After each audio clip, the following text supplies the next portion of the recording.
But so far, we don't know of much utility for this coin, except that it is a meme coin of President Trump himself. Some of that ended badly for many years, but it really did spawn a very important movement in technology, and we think the same is true here. The new administration is doing is changing fear into optimism, and with deregulation, I think that's highly underestimated. Could meme coins lead the next phase of the crypto revolution? Cathie Wood dives into how regulatory changes, from Trump's crypto moves to AI innovation, will reshape markets. She's focused on the big three: Bitcoin, Ether, and Solana.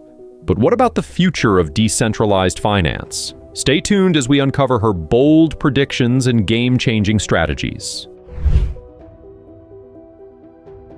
Oh, I think he's very committed to crypto. Actually, what happened the night before his inauguration, I think he launched some meme coins, and that caused quite a stir in the crypto community. He's also named Paul Atkins to be the SEC commissioner. He is pro-crypto. Senator Lummis has said that she's looking forward to the Atkins diet under Atkins as he becomes the SEC commissioner, and really regulates digital assets the way they should be regulated. I think the SEC is going to be prudent, but in terms of liberal, I think that as long as the sponsors are following the 40 Act laws, that they will allow many of these new products. Yes, it's a meme coin.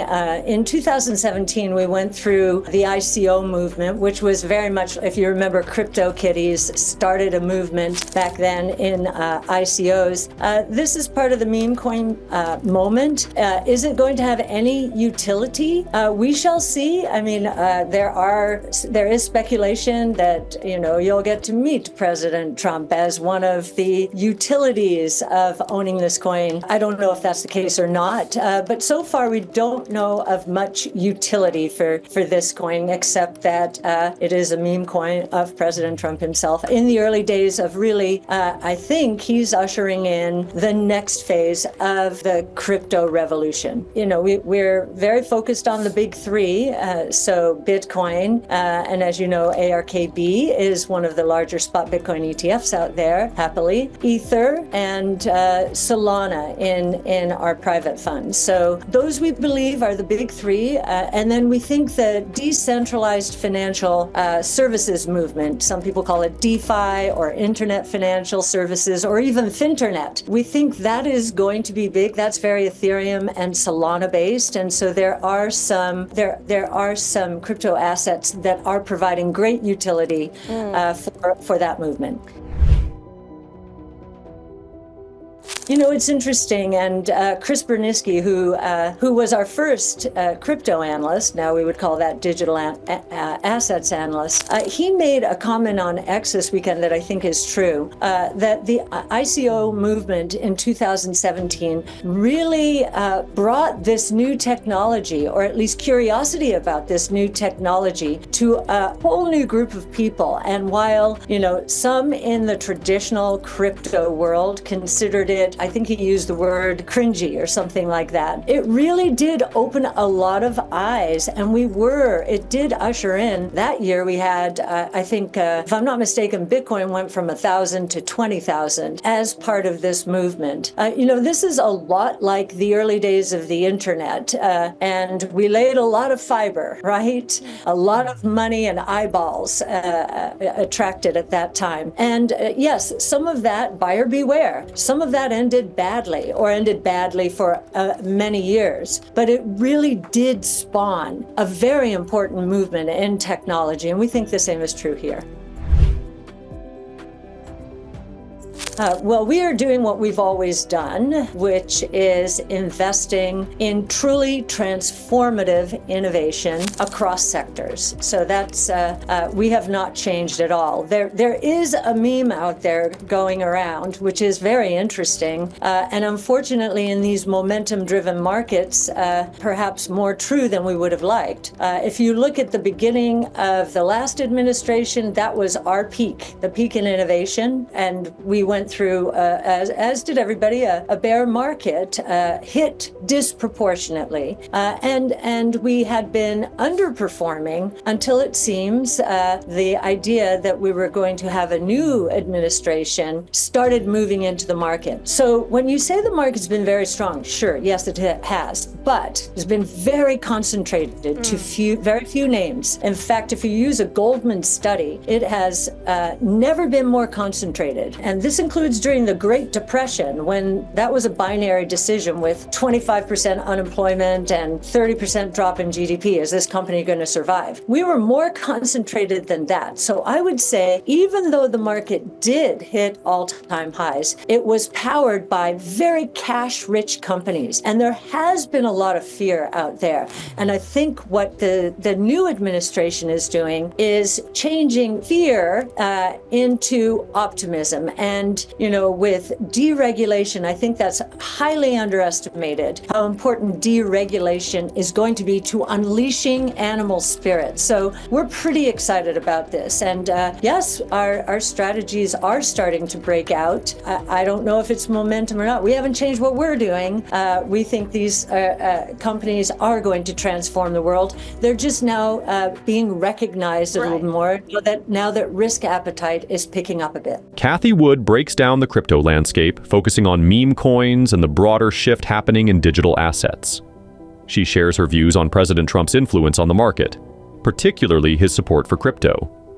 According to Cathie, while meme coins like Trump's coin are garnering attention, she remains focused on Bitcoin, Ether, and Solana, seeing decentralized finance as the future. Cathie also connects today's innovations to the early days of the internet, drawing parallels between the rise of meme coins and the ICO boom of 2017.